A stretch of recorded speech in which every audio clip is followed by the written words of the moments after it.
Hello friends, नमस्कार। आप सभी को नमस्कार, सभी का वेलकम इस क्लास में। You all are welcome to this class. Live class में जितने स्टूडेंट्स ऑलरेडी ज्वाइन कर चुके हैं, क्विकली वो कंफर्म कर देंगे आपका ऑडियो वीडियो एक्सेसिबल है। All students in the live class who have already joined, please confirm quickly your audio video is okay.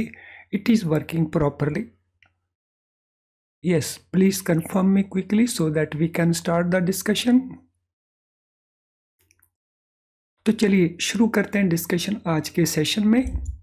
आज का हमारा सेशन एक बार फिर से बेस बिल्डिंग क्लास है, जिसमें हम मॉड्यूल ए के चैप्टर 5 में कॉन्सेप्ट और उसके साथ रिलेटेड क्वेश्चन जो हैं उनको डिस्कस करने वाले हैं। इसका बेनिफिट हमें ये मिलता है कि हमारा जो बेस है वो स्ट्रांग बनेगा। फिर किसी भी प्रकार के क्वेश्चंस अगर एग्जामिनर पूछता है तो हम उन क्वेश्चन को आसानी से आंसर कर पाते हैं। तो चलिए शुरू करते हैं। No features of saving bank account. जो हमारा सेविंग बैंक अकाउंट है, इसके फीचर्स क्या क्या हैं, इनको लेकर के क्वेश्चंस आते हैं। कई प्रकार के क्वेश्चंस हैं। सो इनके फीचर में सबसे पहले, saving bank accounts are opened by individuals. इन अकाउंट्स को कौन ओपन करता है? इन अकाउंट्स को इंडिविजुअल ओपन करते हैं। इंडिविजुअल जो है ये सिंगल नाम के इंडिविजुअल भी हो सकते हैं, इसके अलावा जॉइंट नाम से भी इंडिविजुअल हो सकते हैं। लेकिन अकाउंट किन के नाम से खोले जाएंगे? इंडिविजुअल के नाम से, जिनको हम नेचुरल पर्सन्स कहते हैं। इनके नाम से ये अकाउंट खोले जा सकते हैं। These are operated singly or jointly with other individuals. तो इन अकाउंट्स को ओपन किया जाता है एंड समटाइम ऑपरेट भी किया जाता है सिंगली या जॉइंटली विद अदर इंडिविजुअल्स। जब इनको जॉइंटली ऑपरेट किया जाएगा तो इनकी जॉइंट ऑपरेशन जो हो सकती है, इनकी joint operation as a joint account हो सकती है, एज आइदर सर्वाइवर हो सकती है और फॉर्मर सर्वाइवर भी हो सकती है। तो किसी भी तरह से इनका ये ऑपरेशन है।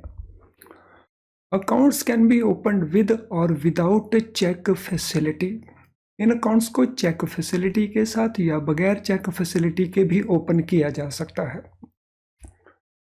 So some accounts are available with cheque facility, some accounts are available without cheque facility.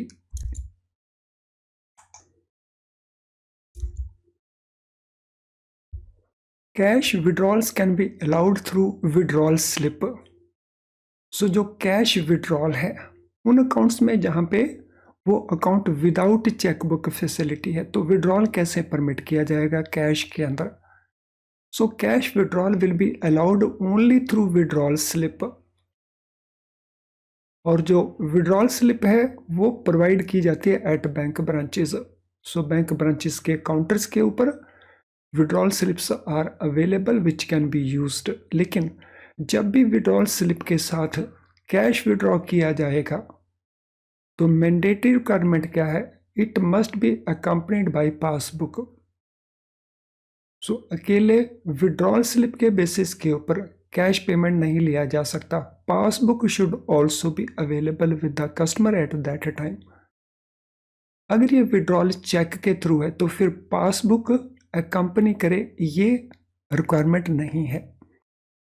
So passbook का जो रिक्वायरमेंट है that is only when withdrawal slip से हमने कैश को विड्रॉ करना है। Cash withdrawal can also be allowed through ATM. अगर customer के पास एटीएम कार्ड है, डेबिट कार्ड है, तो फिर कैश का जो विड्रॉल है वो एटीएम के थ्रू भी पॉसिबल है। Withdrawal for transfers can be made through cheque, net banking and mobile banking. तो यहाँ पे हम विड्रॉल ना कह के हम कह सकते हैं ट्रांसफर फ्रॉम दिस अकाउंट। इस अकाउंट से अगर ट्रांसफर्स करनी है तो वो ट्रांसफर्स के लिए जो इंस्ट्रक्शन लेनी है वो चेक के थ्रू इंस्ट्रक्शन ली जा सकती है। नेट बैंकिंग से भी वो ट्रांसफ़र पॉसिबल है और मोबाइल बैंकिंग से भी वो ट्रांसफर्स पॉसिबल हैं। तो हमने जो रेमिटेंसेज हैं, चाहे वो आरटीजीएस के थ्रू हो, वो हमारी एनईएफटी के थ्रू हो, आईएमपीएस के थ्रू हो, तो either they will be through check or through net banking or through mobile banking. Deposits can be in cash by way of a check or through electronic transfers. So जब हम बात करते हैं deposits की, तो deposit cash में किए जा सकते हैं, डिपॉजिट चेक डिपॉजिट करवा के भी क्रेडिट करवाए जा सकते हैं, और इलेक्ट्रॉनिक ट्रांसफर्स लाइक आईएमपीएस से पैसा आना, एनईएफटी से पैसा आना, आरटीजीएस से पैसा क्रेडिट हो जाना, तो all these are permitted. Interest is payable by the banks on these deposits. So जो भी डिपॉजिट किए जाएंगे उनका जो आउटस्टैंडिंग बैलेंस है, इस बात का ध्यान रखना है। तो इन डिपॉजिट्स के ऊपर, यानी जो सेविंग बैंक डिपॉजिट्स हैं, इनके ऊपर इंटरेस्ट पे करते हैं बैंक्स, ऑल्दो वो इंटरेस्ट रेट रिलेटिवली लो होता है when we compare it with FD interest. Banks also accept standing instruction from account holders for affecting periodical payments for various purposes by debit to their saving accounts. इसके अलावा banks standing instructions भी accept करते हैं।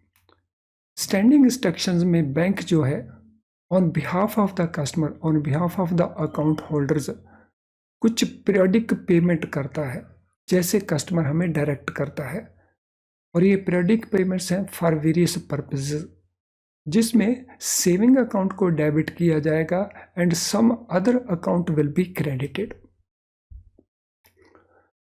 Standing instruction में अगर question पूछा जाए कि हमारा रिलेशनशिप कस्टमर के साथ क्या रहता है, हमारा रिलेशनशिप कस्टमर के साथ रहता है we are agent and customer is principal. लेकिन अगर क्वेश्चन ये पूछा जाए सेविंग बैंक अकाउंट में बैंकर और कस्टमर का रिलेशनशिप क्या रहता है, तो फिर हमारा आंसर डेटर एंड क्रेडिटर का बनता है। These accounts are not meant for transaction related to business or trading activity. In accounts में जो भी हम ट्रांजैक्शन करते हैं वो ट्रांजैक्शन बिजनेस से या ट्रेडिंग एक्टिविटी से रिलेटेड नहीं है, तो रिलेटिवली ये सेविंग हैबिट को इनकैलकुलेट करने के लिए अकाउंट ओपन होते हैं, और इनमें नॉर्मली स्मॉल अमाउंट पेमेंट्स या ट्रांजैक्शन इनमें हैपन होती हैं। There is no ceiling on the balance in the account. So maximum balance कितना होगा, इसके ऊपर किसी प्रकार का कोई लिमिट नहीं है। अब जब हम बात करते हैं इंटरेस्ट रेट्स की, RBI deregulated interest rates and banks are free to decide their interest rates subject to following conditions. तो जब हम इंटरेस्ट रेट्स की बात करते हैं तो उसको लेकर रूल्स क्या है, अब हम उनको देख लेते हैं। सेविंग बैंक अकाउंट्स के अंदर जो इंटरेस्ट का पेमेंट्स है, इंटरेस्ट कितना होगा, रेट उसका कितना होगा, ये बैंक्स अपने लेवल के ऊपर डिसाइड करते हैं, और उसके लिए एक बोर्ड अप्रूव्ड पॉलिसी होनी चाहिए। This is necessary requirement.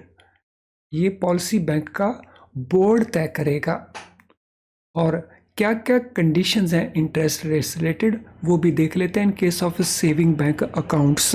तो पहला हमारे पास है, each bank will offer a uniform interest rate on saving bank deposits up to ₹1 lakh. अगर सेविंग बैंक अकाउंट में बैलेंस अप टू ₹1 लाख है तो bank uniform rate of interest सभी कस्टमर को ऑफर करेगा, और उसमें ये नहीं देखा जाएगा कि अकाउंट के अंदर बैलेंस कितना है। सो अगर बैलेंस 10,000 है तो उसके लिए भी वही रेट ऑफ इंटरेस्ट होगा, 99,999 है तो उसके लिए भी वही रेट ऑफ इंटरेस्ट होगा, यानी कोई डिस्टिंक्शन नहीं की जाएगी between different customers. up to this limit. Where a deposit is over rupees 1 lakh, तो ए बैंक में provide differential rate of interest. अगर डिपॉजिट 1 लाख रुपए से ऊपर अमाउंट का बैलेंस है, तो उस केस में अगर बैंक चाहे, if bank so chooses, bank can provide differential rate of interest. लेकिन उसमें कंडीशन क्या है? Condition is banks will not discriminate in matter of interest paid on such a deposit between one deposit and another of similar deposit accepted on the same date at any of its offices. तो 1 लाख से ऊपर जो भी deposits हैं उनके ऊपर bank differential interest rate पे कर सकते हैं, यानी अलग अलग टाइप का इंटरेस्ट पे कर सकते हैं। But what is the condition? Bank discriminate नहीं करेगा बिटवीन डिफरेंट कस्टमर्स। सो एक ही डेट को, सेम डेट को जो डिपॉजिट बैंक ने एक्सेप्ट किया और सिमिलर अमाउंट का डिपॉजिट जो बैंक ने एक्सेप्ट किया, उनके ऊपर बैंक जो इंटरेस्ट पे करेगा, हालांकि वो डिफरेंशियल रेट होगा लेकिन वो एक ही रेट होगा for all those customers. So this is important condition for this. Now saving bank account को ओपन कौन लोग कर सकते हैं? So who is eligible to open saving bank accounts? Saving bank accounts individual open कर सकते हैं, जैसा ऑलरेडी हमने नोट किया, ईदर इन सिंगल नेम और in joint name of 2 or more persons। 2 or more persons। So ज़्यादा से ज़्यादा कितने लोग हो सकते हैं, इसके ऊपर आरबीआई का डायरेक्शन नहीं है, लेकिन आरबीआई ने कहा है कि number of joint account holders उतना ही एक्सेप्ट करें जो किसी प्रकार की कॉम्प्लेक्स सिचुएशन क्रिएट ना करें। Minor aged 10 years and above, तो they can also open and operate saving bank accounts independently. So 10 साल के ऊपर के जो माइनर्स हैं उनको अलाउ किया है इंडिपेंडेंटली अकाउंट ओपन करने के लिए भी और उसको ऑपरेट करने के लिए भी। Some banks may fix higher age for opening saving bank account. तो ऐसा भी हो सकता है कि कुछ बैंक अबव 10 year अलाउ ना करके हायर एज भी अपने लेवल के ऊपर फिक्स कर देते हैं। देन कर्ता of HUF, Hindu undivided family, saving bank account नहीं ओपन कर सकता, लेकिन हिंदू अनडिवाइडेड फैमिली का जो कर्ता है, सीनियर मोस्ट को पार्टनर, तो वो सेविंग बैंक अकाउंट ओपन कर सकता है। इसी तरह से कुछ एंटिटीज हैं जिनको परमिट किया है रिजर्व बैंक ऑफ इंडिया ने कि वो सेविंग बैंक अकाउंट ओपन कर सकती हैं। तो यहाँ पे ये एक्सेप्शन आ गया, क्योंकि अभी तक हम यही अंडरस्टैंड करते थे कि इंडिविजुअल पर्सन ही इस प्रकार के अकाउंट ओपन कर सकते हैं, लेकिन कुछ एंटिटीज भी हैं, लीगल एंटिटीज, जो सेविंग बैंक अकाउंट ओपन कर सकते हैं। तो चलिए देख लेते हैं वो कौन कौन सी एंटिटीज हैं जो ऑर्गेनाइजेशन होते हुए भी, एंटिटीज होते हुए भी सेविंग बैंक अकाउंट ओपन कर सकती हैं। तो ये वो एंटिटीज हैं, इनको एक एक करके केयरफुली नोट कर लेंगे क्योंकि यहां से वो लगातार क्वेश्चन पूछता है। तो कौन कौन सी वो एंटिटीज हैं जो इस प्रकार के अकाउंट ओपन कर सकती हैं? Number 1, primary cooperative credit societies being financed by the bank. ये कंडीशन हो गया, एक तो वो प्राइमरी कोऑपरेटिव क्रेडिट सोसाइटी हो जिसको बैंक फाइनेंस प्रोवाइड कर रहा हो। Then Khadi and village industry boards, आमतौर के ऊपर ये स्टेट लेवल के ऊपर ऑपरेट करते हैं। एग्रीकल्चर प्रोड्यूस मार्केटिंग कमेटीज, ये आमतौर के ऊपर मैनेज करती हैं जो किसानों की प्रोड्यूस की मार्केटिंग के लिए। Societies registered under societies registration act 1860। Companies created under Section 8 of companies act 2013 ये अपने नाम के साथ वर्ड लिमिटेड या प्राइवेट लिमिटेड वर्ड ऐड नहीं करती हैं। ये स्पेशल टाइप की कंपनी है जिनको आमतौर के ऊपर हम नो प्रॉफिट कंपनीज भी कहते हैं। Institution whose entire income is exempt from payment of income tax under Income Tax Act 1961 वो एंटिटीज जिनकी इनकम तो है लेकिन उनकी इनकम के ऊपर किसी भी प्रकार का इनकम टैक्स या कॉर्पोरेट टैक्स एप्लीकेबल नहीं है। Entire income is exempt. Then government department, government bodies, government agencies in respect of grants, subsidies released for implementing various government programs or schemes sponsored by central or state government, subject to production of authorization from respective central or state government department to open saving bank account.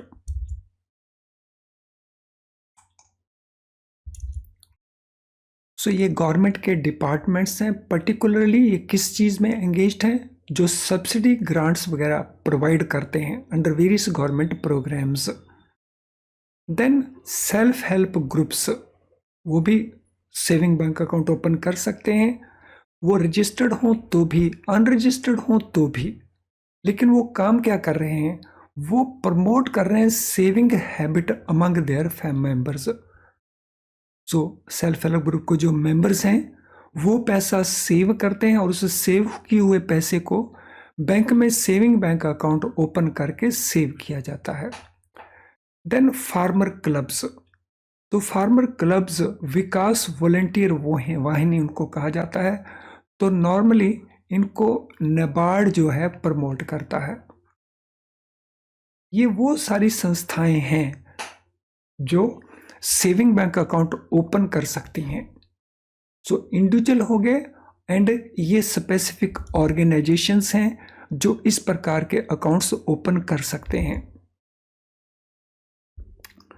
इससे पहले कि हम saving bank के features में next point को cover करें, let us understand this important information.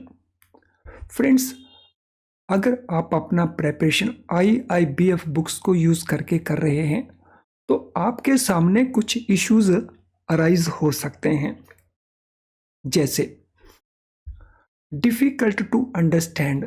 ये books को जैसे लिखा गया है, जो भी इनमें लिखा गया उसको अंडरस्टैंड करने में आपको डिफिकल्टी आती है।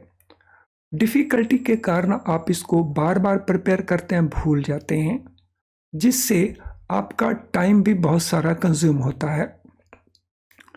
इन बुक्स के अंदर आपको प्रैक्टिस क्वेश्चंस हर चैप्टर के एंड के ऊपर मिलेंगे, लेकिन बहुत थोड़े से क्वेश्चंस आपको मिलेंगे, सो जिससे आपकी प्रॉपर प्रैक्टिस नहीं हो पाती।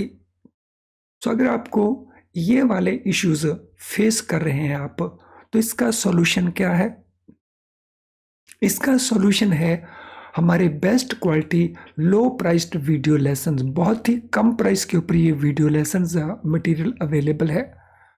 सो वीडियो लेसन के थ्रू हम जो कॉन्सेप्ट एक्सप्लेन करते हैं वो बहुत सिंपल करके एक्सप्लेन करते हैं, जिससे आप क्विकली कॉन्सेप्ट को अंडरस्टैंड कर जाते हैं। तो अंडरस्टैंड भी कर जाते हैं और क्विकली भी कर जाते हैं, तो जिससे आपकी ये दोनों ही इश्यूज सॉल्व हो जाते हैं। सो जब हम II बुक्स से स्टडी कर रहे हैं तो हम सिलेबस को पूरा नहीं कर पाते, लेकिन अगर हम एप्रोप्रिएट टाइम वीडियो लेसन के थ्रू यूज़ करें तो फिर हम पूरे सिलेबस को आसानी से कवर कर सकते हैं। हमारे क्वेश्चन बैंक में जहाँ पे आपको मल्टी चॉइस क्वेश्चंस मिलेंगे, MCQs मिलेंगे, तो आप बहुत अच्छी प्रैक्टिस कर सकते हो। और एग्ज़ाम के जस्ट पास जा करके हमारे जो मेमोरी रिकॉल्ड क्वेश्चंस हैं तो आप उनको भी यूज़ कर सकते हैं। इससे जो आपकी पास होने की पॉसिबिलिटीज़ हैं, प्रोबेबिलिटीज़ हैं, वो इम्प्रूव कर जाएंगी। अब ये अवेलेबल कहाँ पे है? तो अवेलेबल है ये हमारी ऐप के अंदर या अवेलेबल है हमारी वेबसाइट के थ्रू। तो आप इनको यूज़ करें और आपकी पास होने की जो पॉसिबिलिटीज़ हैं उनको आप आसानी से इम्प्रूव करें। तो चलिए सेविंग बैंक अकाउंट को लेकर के अब हम बात करेंगे वो कौन कौन से ऑर्गेनाइजेशन हैं जिनको प्रोहिबिट किया गया है that they can not open saving bank account. एक बार फिर से यहां से बहुत क्वेश्चंस पूछे जाते हैं। सो प्रोहिबिशंस क्या क्या हैं, किन लोगों को सेविंग बैंक अकाउंट ओपन करना परमिट नहीं है। गवर्नमेंट डिपार्टमेंट्स और bodies who depend upon budgetary allocation for performance of their functions। Government के कई डिपार्टमेंट हैं, गवर्नमेंट की कई बॉडीज हैं, उनका जो पैसा उनको मिलता है वो जो एनुअल बजट होते हैं वो पैसा उनको वहां से मिलता है उनके फंक्शंस को परफॉर्म करने के लिए। तो वो डिपार्टमेंट, वो government bodies saving bank account open नहीं कर सकते, लेकिन गवर्नमेंट डिपार्टमेंट, गवर्नमेंट बॉडीज जो सब्सिडी का पैसा या ग्रांट्स का पैसा रिलीज करते हैं तो उस पर्पस के लिए वो सेविंग बैंक अकाउंट ओपन करते हैं, जैसा कि हमने इससे प्रीवियस सेक्शन में देखा था। म्युनिसिपल कॉरपोरेशंस और म्युनिसिपल कमेटीज और पंचायत समितिज, तो they also can not open such accounts. State housing boards, water and sewerage boards, drainage boards, state text book publishing corporations, societies, metropolitan development authority, state और district level housing cooperative societies etcetera, तो ये लोग saving bank account open नहीं कर सकते। इसी प्रकार से कोई पॉलिटिकल पार्टी है, they can not open. Any trading or business or professional concern, whether such concern is proprietary or partnership or company or an association। तो अगर कोई ऐसा बिजनेस है जो ट्रेडिंग करता है या बिजनेस करता है या वो प्रोफेशनल है, यानी वो लोग जो बिजनेस करते हैं, चाहे फिर वो प्रोप्राइटरी कंसर्न्स हो, पार्टनरशिप फर्म्स हो या वो एसोसिएशंस हो, so they also can not open. तो ये वो लोग थे जो अकाउंट सेविंग ओपन नहीं कर सकते हैं। तो ब्रॉडली हमने यही ध्यान रखना है कि कौन कौन ओपन कर सकते हैं। Next part, saving bank account को लेकर के मिनिमम बैलेंस की क्या कंडीशंस हैं। बैंक्स में lay down a condition for maintaining a minimum balance in the account and levy charges for not maintaining minimum balance. Saving bank accounts की policy में bank ये प्रोविजन कर सकते हैं कि वो एक कंडीशन डाल सकते हैं मिनिमम बैलेंस को मेंटेन करने की कंडीशन, और अगर कोई कस्टमर मिनिमम बैलेंस मेंटेन नहीं करते तो उसके ऊपर वो चार्जेस रिकवर कर सकते हैं। So they can levy charges for not maintaining minimum balance. इससे रिलेटेड इस बात का भी ध्यान रखना है, a notice for shortfall amount that if not regularised with in 1 month from date of notice penal charges will be recovered should be given. तो अगर बैंक ने पेनल्टी रिकवर करनी है, चार्जेस लेवी करने हैं, तो बैंकों को क्या करना पड़ेगा, बैंकों को शॉर्टफॉल के लिए एक नोटिस देना होगा, और अगर मिनिमम बैलेंस मेंटेन नहीं किया जाता, if not regularised with in 1 month, 1 महीने के अंदर अंदर, तो उस केस में बैंक ये पिनल चार्जेस रिकवर कर सकते हैं। आफ्टर द स्टिपुलेटेड टाइम, यानी 1 महीने के बाद, penal charges for persisting shortfall may be debited under intimation to the account holder। जो पेनल चार्जेस, पेनल्टी वाले चार्जेस हम रिकवर करेंगे कस्टमर से जो बैंक के बोर्ड ने तय किए हैं, तो उन चार्जेस को डेबिट किया जा सकता है अगर वो शॉर्टफॉल एज इट इज बनी रहती है, और उसके लिए हमें इंटीमेट करना होगा अकाउंट होल्डर को। सो डेबिट करेंगे और अकाउंट होल्डर को हम इंटीमेशन प्रोवाइड कर देंगे। तो this is the requirement. Account should not result in a debit balance solely on account of penal charges. So this is important condition. जब हम ये चार्जेस को डेबिट करते हैं तो उस केस में केवल इन्हीं के चलते हुए अकाउंट में बैलेंस डेबिट नहीं हो जाना चाहिए। तो अकाउंट का बैलेंस डेबिट इन चार्जेस के कारण नहीं हो सकता। If balance remains continuously less than the prescribed minimum amount, तो जो मिनिमम बैलेंस है अगर बैलेंस लगातार उससे नीचे बना रहता है तो bank can close such account और change category of account in consultation with the customer. तो उस केस में बैंक नोटिस दे करके बैंक उन अकाउंट को क्लोज भी कर सकते हैं और उनकी कैटेगरी को वो चेंज भी कर सकते हैं, लेकिन कस्टमर के साथ बात करके। तो जब कैटेगरी चेंज करना होगा तो consultation with the customer, so that is important. फिर देखिए, ये कंसेप्ट अंडरस्टैंड करने के, कंसेप्ट बिल्डिंग करने के लिए हमें प्रॉपर डेप्थ में स्टडी करना होता है। फिर वो किसी भी प्रकार के क्वेश्चन एग्जामिनर पूछेगा तो आसानी से हम उनके आंसर प्रोवाइड कर सकेंगे। नाउ नंबर ऑफ विड्रॉल्स, इनके ऊपर किस किस प्रकार की रिस्ट्रिक्शंस है नंबर ऑफ विड्रॉल्स के ऊपर।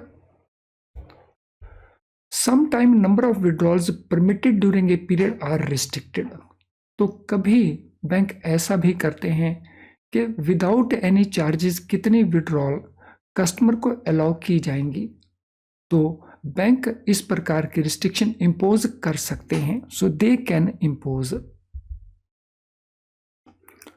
अब हम बात करेंगे basic saving bank deposit account, इसके क्या क्या इंपॉर्टेंट फीचर्स हैं। Basic saving bank deposit account is allowed by banks to facilitate financial inclusion. इस प्रकार के जो अकाउंट्स हैं हम किस पर्पस के लिए ओपन करते हैं, फाइनेंशियल इंक्लूजन को बढ़ावा देने के लिए, specially person of lower economic standing, वो लोग जिनकी फाइनेंशियल स्टैंडिंग रिलेटिवली उतनी अच्छी नहीं है। इनके फीचर्स क्या क्या हैं। Deposit of cash at bank branches as well as ATM या कैश डिपॉजिट मशीन्स, तो इनमें बैंक ब्रांचेस में कैश डिपॉजिट करवाया जा सकता है, एटीएम के थ्रू भी, और कैश डिपॉजिट मशीन के थ्रू भी कैश डिपॉजिट करवाया जा सकता है। रिसीट और credit of money through any electronic channel, deposit collection of cheques drawn by central और state government agency and department, वो भी इसमें इंक्लूड होंगे। यानी इस अकाउंट में जो पैसा डिपॉजिट करवाया जा सकता है नॉट ओनली कैश लेकिन थ्रू इलेक्ट्रॉनिक चैनल्स ऑल्सो, या चेकों का डिपॉजिट या चेकों का कलेक्शन जिसमें गवर्नमेंट के चेक्स भी हो सकते हैं। No limit on number and value of deposit which can be made in a month, एक महीने के अंदर कितने बार अमाउंट डिपॉजिट हो सकता है या कितना अमाउंट डिपॉजिट हो सकता है, इसके ऊपर किसी प्रकार का कोई रिस्ट्रिक्शन नहीं है। Minimum of 4 withdrawals in a month including ATM withdrawals at own और अदर बैंक एटीएम्स, एक महीने में कम से कम 4 विड्रॉल तो परमिट होंगी इन अकाउंट्स के अंदर। तो ये ध्यान रखना, these are minimum number of withdrawals, और पीरियड है 1 महीने का, जिसमें एटीएम की विड्रॉल भी इंक्लूड होंगी। एटीएम कार्ड और एटीएम का डेबिट कार्ड इस अकाउंट में इशू हो सकता है। इसके अलावा additional value added service provide की जा सकते हैं जिसके लिए इन कंडीशन को फॉलो करना होगा। If provided on charges, pricing should be reasonable, transparent and non discriminatory. So ये वैल्यू एडेड सर्विसेज के लिए अगर चार्जेस फिक्स किए जाते हैं तो चार्जेस रीजनेबल होने चाहिए, ट्रांसपेरेंट होने चाहिए, नॉन डिस्क्रिमिनेटरी होने चाहिए।